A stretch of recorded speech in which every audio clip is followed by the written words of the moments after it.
درې تنه قرباني کوي، 4 تنه کوي، 5 کوي، 6 تنه کوي. یو اهمه مسله درته کومه، خپل شراکتدارو ته ګورئ. صحیح ده؟ د چا سره چې قرباني کوي هغه ته ګوره چې مال حلال دی کو مال څه دی حرام دی. دا ګوره اهمه مسله ده. په قربانۍ کې در سره ایسه کسان اچولي د هغې مال ته ګوره چې مال حلال دی کو مال حرام دی. په 7 تنو کې د 1 تن مال حرام و، د دې ټولو قرباني نه کېږي. د هغه خو نه کېږي، خو د دې 6 تنو هم نه کېږي، د دې 6 تنو هم نه کېږي. نو ګوره چې څوک در سره حصهدار دي د هغې مال ته ګورئ، د هغې ګټې وټې ته ګورئ. کو د هغې چېرته د سود کاروبار دی، د هغې د بینک نوکري ده د سودو، دغه رنګې یا چېرته داسې بل د رشوتو تا ته پته چې د هغه مال تشې رشوتې دي، بل شی پکې نشته دی. صحیح ده؟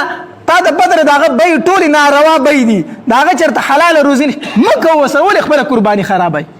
د هغه سره قرباني مه کوه. نو شراکتدار دې ګوري چې په دې کې د چا روزي حلاله ده او د چا خو ښه خبره ده چې سړی ځان له قرباني وکړي که نه. ښه خبره څه شی دی چې ځان له قرباني وکړي، کو ځان له حرامې ګټلې جدا نه کېږي هسې، ځکه الله تبارک وتعالی پاک دی او هغه د حرامو مال نه قبلوي. الله د حرامو مالو یو سړی د حرام مال نه صدقه ورکوي نه قبلېږي، قرباني کوي غوښه دې وخوري خو قبلېږي نه.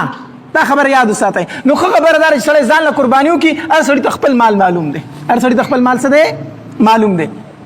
بل اهمه مسله چې کله قرباني تاسو کوئ، قرباني بهتره خبره دا ده چې د کم انسان قرباني وي چې د خپله قرباني په خپل لاس وکړي، خپله قرباني په څه وکړي په خپل لاس وکړي. دا ډېره زیاته بهتره خبره ده.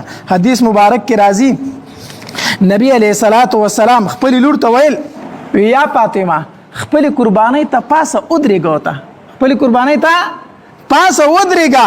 وی ځکه چې د دې قربانۍ اوله کتره چې ځمکې ته رسي که نه، الله تبارک وتعالی په هغې باندې ستا ګناهونه معاف کړي، په هغې باندې ستا څه معاف کړي دي؟ ګناهونه معاف کړي دي.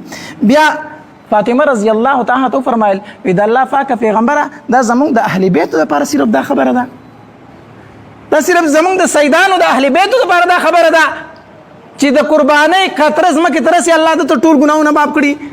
اکنه د تمام مسلمانانو دپاره دا حکم دی.